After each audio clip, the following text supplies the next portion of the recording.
Hi, I'm Lisa Taylor, and this is Evolution Power Yoga and Evolution Go.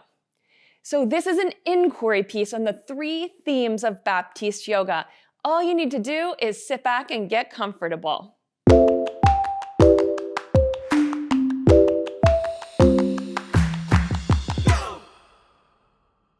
In Baptiste yoga, we practice principles and not poses, and sometimes those principles are really obviously physical, so you understand, put your feet at 12 o'clock.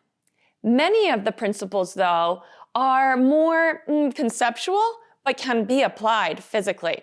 So I want to share one of those with you today, and this piece of methodology from the Baptiste lineage of yoga is called the 3 themes of Baptiste yoga.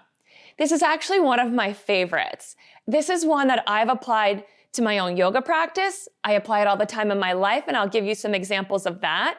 And my daughter will share with you how it was something she didn't realize was yoga, but is how she just thinks she grew up. And that's the lineage of Baptiste yoga inside of my family. So let's take a look at the 3 themes of Baptiste yoga.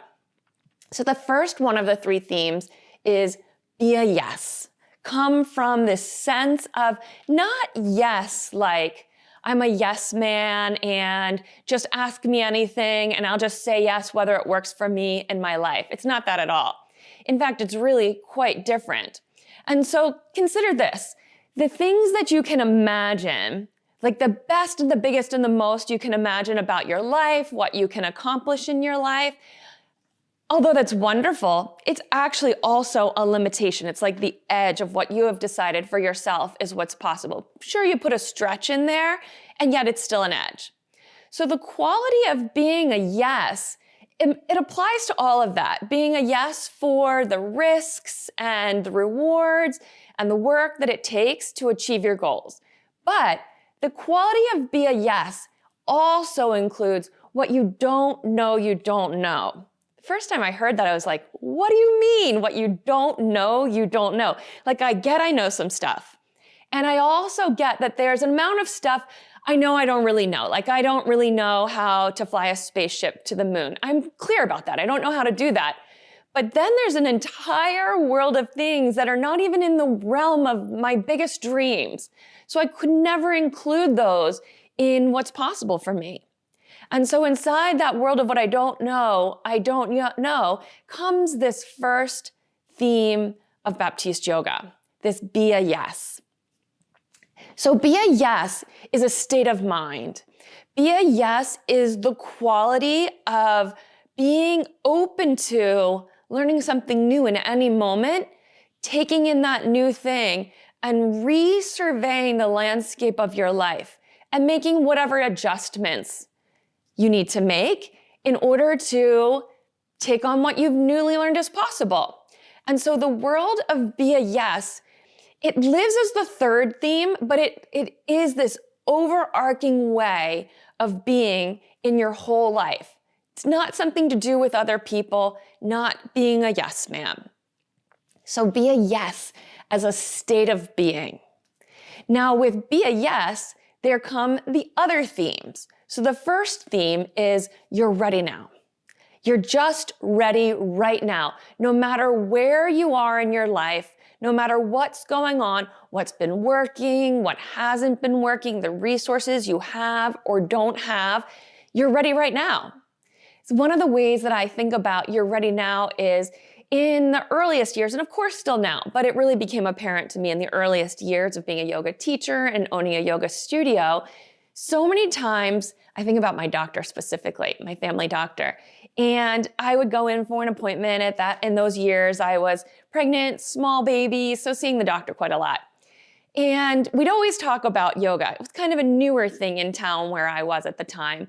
And he was a person who liked to do a lot of running and said to me so many times, I'd come to yoga, but I'm not flexible enough. So how come when I become more flexible was what he was implying. And so my question back was, well, how are you going to do that? You just need to come right now. And what I really got out of those conversations with him is this quality of you're ready right now, no matter what. So if you're willing to do the work to practice the principles, not the poses, to put it in place on your mat as a practice so that you have access to putting it in place in your life. Well, if you take on you're ready right now, then you're at the starting line for the possibility of anything happening in your life. When you're behind that, like you're sitting in the space of excuses or all the reasons you tell yourself you're not ready, then you're not ready. There's no sense in moving forward because you can't move forward yet. You're just not ready. So coming from a yes for possibility, a yes for things you didn't already know, and then setting your mind with you're ready right now, then you really have some access to the whole world of what you didn't know you didn't know. So what does that end up looking like though in life when you are coming from a yes and you have this mindset of I'm ready right now? What it looks like in your life is you can dream a bigger dream. I think a lot of times about a teacher in Africa who I mentored, and I think it's always so funny to say I was his mentor because it was a very mutual relationship. He mentored me just as much as I mentored him, but I was a more experienced yoga teacher at the time. He was a newer yoga teacher. And in all of our time together, it was a 5-year mentorship. We spoke every single month and oftentimes would text one another or speak virtually in between those monthly hour-long Skype meetings. At the time, they were Skype. No Zoom yet. And when we would talk, he had some really big dreams and he put those big dreams into action. And then there came a point about in the middle of our mentorship time period where he wasn't showing up the same. He would miss calls or be late for calls and hadn't maybe done the homework from the call before. And when we really looked closely at what was going on with him and his mentorship in his life was he'd actually already at that young age, in his young 20s, achieved everything he ever thought was possible, achieved the best things he saw the most out of reach people in his domain achieving. He'd done it and he was young. And so for him, what he really got to was, oh, wow, I have to now become active in my life in a new kind of way. I had what I've been building up as my life dreams my entire life. But now I'm done. I did all those things. How do I do the rest of my life? I'm a young man. And so right away from these principles, he was able to tap into some of the ways to dream a bigger dream. That might be something that's so for you in your life. You may find that you've achieved a lot, or maybe you've discovered that the dreams you did have, they're not the right ones for you anymore. For whatever reason, it's not a fit anymore. And so when you use these 3 themes to start approaching creating your life as a moment-by-moment phenomenon, very different. All of a sudden, like a black and white vision goes into technicolor. You have an ability to see in front of you opportunities and chances you never even knew about before. You hear people share things with you that give you a great idea, show you the next step forward, and you're not frozen by not knowing the final step at the very beginning. You just see there's a step right in front of me that's really clear, and I can sense there's a step beyond that. So I know I'm going in this direction. Well, the themes that we've already started with, this quality of being a yes, and the sense of you're ready now, those are 2 key qualities to possess to move yourself forward. Take some time and journal for you in your own life. Where are you a yes and what are you not a yes for? So just make 2 columns in your journal, what I'm a yes for and what I'm not a yes for. And just list those all down the column. Let's say 2 minutes to fill those 2 columns in.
When you complete those two columns, you've got what you're a yes for, what you're not a yes for, complete a third column.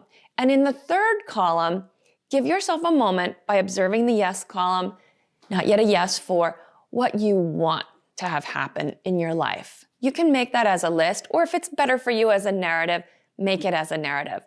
But from your what I'm a yes for, what I'm not a yes for, then make the column or the narrative, what do you want to have happen in your life?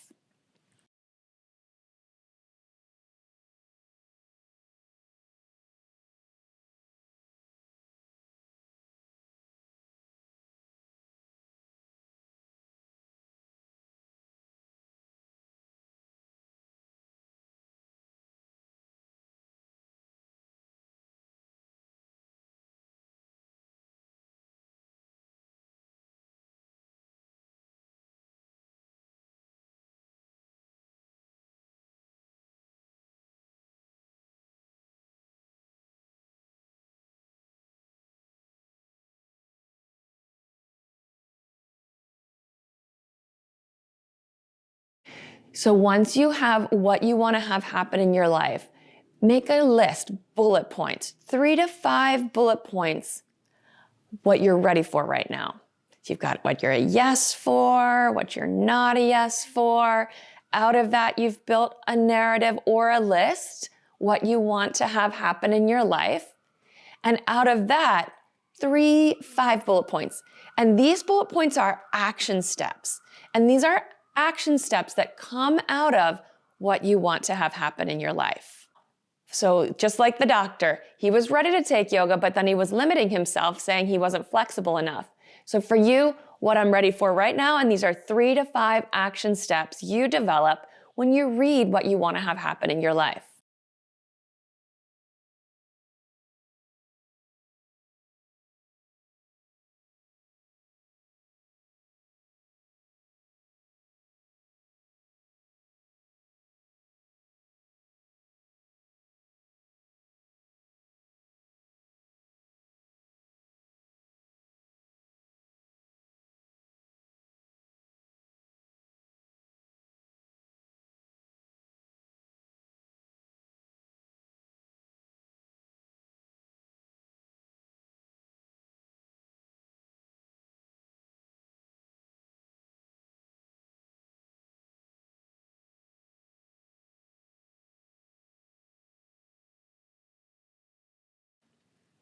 Now, we have one more theme. You might have noticed we haven't covered the last theme. Once you've got your bullet points for what you're ready for, now we have to discover there's still something that has you not taking any action yet. These are actions that you could take, you're going to take, you'd need to take to develop what you want to have happen in your life. So what's the last theme? The last theme is this. It's give up what you must. So the doctor in my story needed to give up that he was not flexible enough to take a yoga class. There was that holding him back. He knew he wanted to do it. He was ready for all the benefits that would come from taking a yoga class, but he wasn't coming because he had something to give up. And he had to give up telling himself there was something about his body as it was right now that wasn't good enough to be a part of a yoga class. You might discover that when you're reading through what you want to have happen in your life. You may discover you have some limiting beliefs. So give up what you must, your limiting beliefs, your stories, your reasons why it can't be you to have this incredible chosen life. So we're using these 3 themes, and then I'm going to tell you a story about how I used it as a mom with my daughter when she was growing up.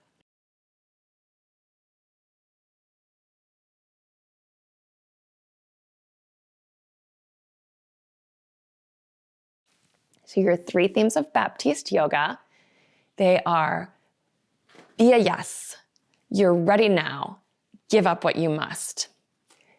Let's have a look at this story. So my oldest daughter, my daughter who works here at Evolution now, when she was smaller, was an equestrian. It's nothing I ever did growing up. So as a mom, I really couldn't show and tell her how to do things the right way to be successful in that field and in that sport. She had an incredible coach. And her coach at the time, she's a tiny little girl. Her coach at the time, he had been riding his whole life. He was like what I think of when I see those silhouette cutouts of the Marlboro Man. This just like quiet, wise, all-knowing, and high standard kind of guy. So she was a little bit afraid of him, and she loved him very much. And he was a really great, rigorous, but kind coach.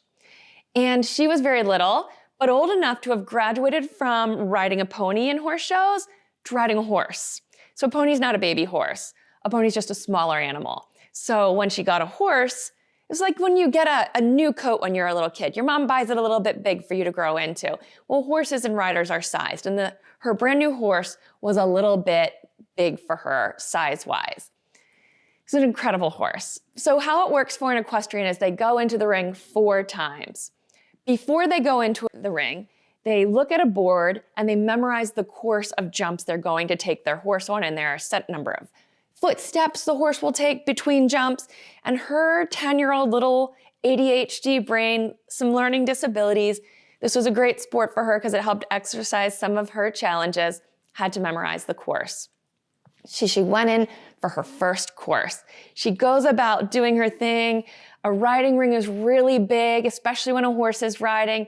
She's in the far side of the ring with her coach standing at the end gate, and she messes up the course. She goes out of order. When that happens, you're disqualified. And so there's a loudspeaker, and a gentleman on the loudspeaker says, "Rider off course." And the rider has to stop riding, try to cross the ring to the end gate, and leave. And her poor little body was starting to just sink down in the saddle as she came. Her lip was quivering. Her coach said to her, "Well, what happened there?" And that was his just way of letting her self-evaluate. She did her thing with her coach. She came to me. She burst into tears. But what I knew was she had to go back in 3 more times and memorize 3 more courses and not kill herself falling over these jumps in tears. And so I used the 3 themes.